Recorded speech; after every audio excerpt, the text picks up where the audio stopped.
Tracking, alerting, protecting. This is WKYT News. Now at 7:30, 2 Lexington men are recovering from a shooting last night. We'll have a full report coming up. The Franklin County Sheriff says investigators found some dangerous items in trick-or-treat bags. And with just 2 days until Election Day, WKYT sits down with both Allison Lundergan-Grimes and Mitch McConnell. These stories and more, plus breaking news as it happens, coming up on WKYT this morning. Good morning, I'm Sean Moody. And I'm Whitney Wetzel. It is Sunday, November 2nd. A lot going on this weekend, and all of it was whenever it was pretty cold outside. The Garth Brooks concert, an extra hour to do all of those fun activities. Yeah, we'll take that hour for sure. That's right. Well, let's go to WKYT's Mike Linden. He has a look at our forecast this morning. Hey, Mike. Good morning, Whitney and Sean. That extra hour certainly coming in handy this morning if you just want to stay nice and warm in your bed this morning, because it is cold outside with temperatures starting out in the mid to high 20s, and some spots looking with just some light winds or even colder than that. In fact, Moorhead right now, 25 degrees on the thermometer, but feels more like 19 degrees with the wind chill, so it is cold out there. Here's a look outside, and really this picture says it all. You have the clear skies up above, why we cool down so quickly, and the frost on the ground this morning as those winds certainly did hold off. And we are in the midst of a freeze warning until 9 o'clock, but it looks like we could see some improvement to the weather. I'll show you when coming up. All right, Mike, thank you. Lexington police are investigating a shooting that happened late last night. This morning, police are trying to figure out what led to that shooting. WKYT's Mark Barber is live at UK Hospital with our top story. Mark? Good morning, Sean and Whitney. Investigators say 2 men who were shot in the arm and the shoulder were rushed here to UK Hospital after they flagged down a police officer directing traffic for the Garth Brooks concerts. Now, investigators believe that the men were shot near Charles Avenue and Oak Street around 9:30 last night. Police say one of the men walked several blocks to Main Street and Newtown Pike, where he got help from an officer directing traffic for the Garth Brooks shows. Now, officers tell us the gunshot victim led them back to a car on Jefferson Street, where another man with a gunshot wound was sitting in a car that had been sprayed with bullets. According to investigators, one of the men was shot in the arm and a bullet grazed the other man's shoulder. Now, officers say at this time they don't know what led to the shooting and who pulled the trigger. Now, of course, we'll continue to follow this story, and we'll bring you the latest as we learn it here on the next half hour of WKYT News at 8 and on our website, WKYT.com. Live in Lexington, Mark Barber, WKYT. Mark, thank you. Authorities in 2 central Kentucky counties had to respond to 2 different vehicle fires. Lexington police say it was a car thief that caused a car to catch on fire just before 11 last night. It happened on a service road near I-64. Police say the driver was doing donuts in the parking lot when the car caught on fire. The driver then ran away. Investigators say they later found out the car was stolen after tracking down its owner. No arrests or injuries have been reported in that case. And in Richmond, officials at the sheriff's office say a man is in jail this morning after crashing his car while driving drunk. Investigators say he was speeding down Crooksville Road at around 1:30, flipped his car several times. Then they say the car caught fire. Investigators say he got out and told them he was drunk. He was then arrested and charged with driving under the influence. Authorities say he was not injured. Lexington police are searching for a man who robbed a tobacco store. Around 9 o'clock last night, they say the robber walked into the Up and Smoke store off East New Circle, handed the clerk a note that said he had a weapon, demanded cash, and then took off. Police only have limited details on his description.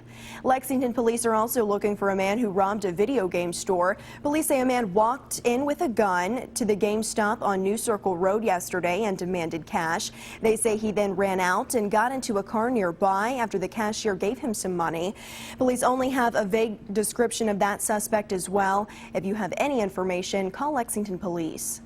Some kids in Franklin County got more of a trick than a treat this weekend. The sheriff there says his deputies found pocket knives in a couple of Halloween bags Friday night.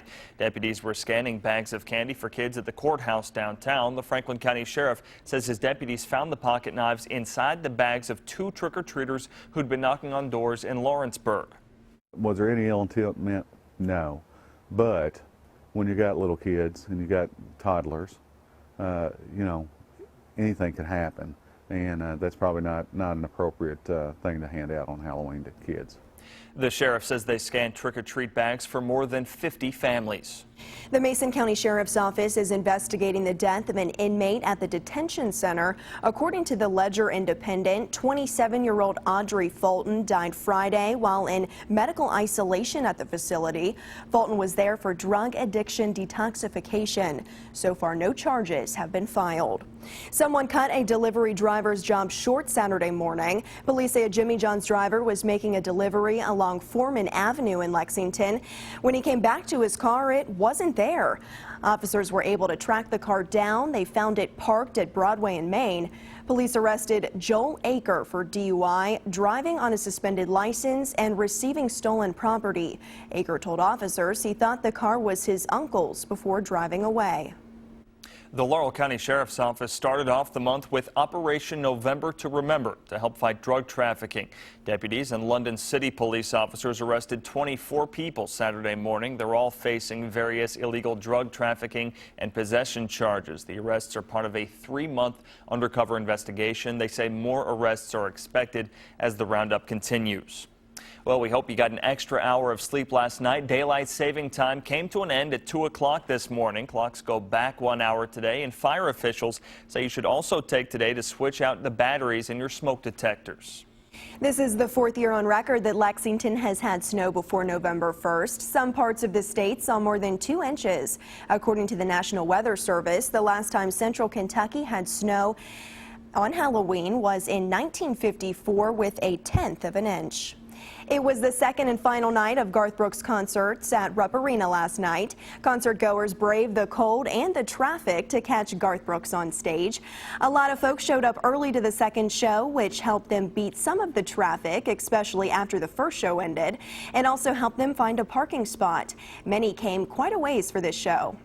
I'm a big Garth fan. I came from Van Buren, Missouri, in southeast Missouri. We left about 10 o'clock this morning and drove over. I saw him 3 times before, but it's worth the trip. The 4 shows were expected to bring more than 80,000 people to downtown Lexington.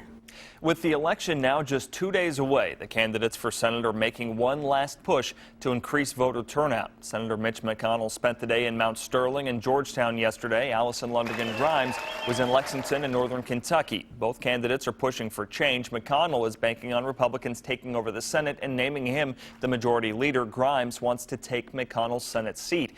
Both candidates were in central Kentucky yesterday for rallies. And there's nobody the president wants to beat worse than me. And nobody I want to have a bad night Tuesday night more than him. He doesn't have a plan for the future. He doesn't have a vision that's for me or for you, because our senator, bought and paid for by the millionaires and billionaires, that's all he's been looking out for. Now tonight, be sure to watch Kentucky Newsmakers for an hour-long special edition featuring interviews with both Grimes and McConnell. That's on the CW Lexington at 6:30. And Grimes is also busy with the lawsuit against McConnell. Our partners at the Lexington Herald-Leader report Grimes' Senate campaign filed a lawsuit that says McConnell's campaign mailed flyers like this.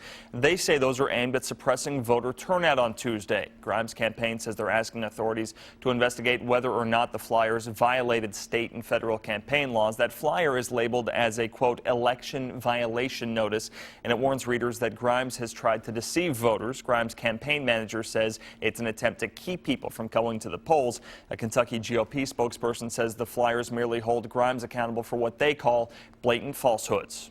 Well, your time now is coming up on 7:37, and still to come, it's November, but that doesn't mean you should sell your shares of pumpkin spice just yet. The business may stick around. We'll have that story after the break. And November has started off with quite a wind chill, in fact, into the 20s and teens. Coming up, I'll break down what the rest of your Sunday holds and the start of the work week coming up.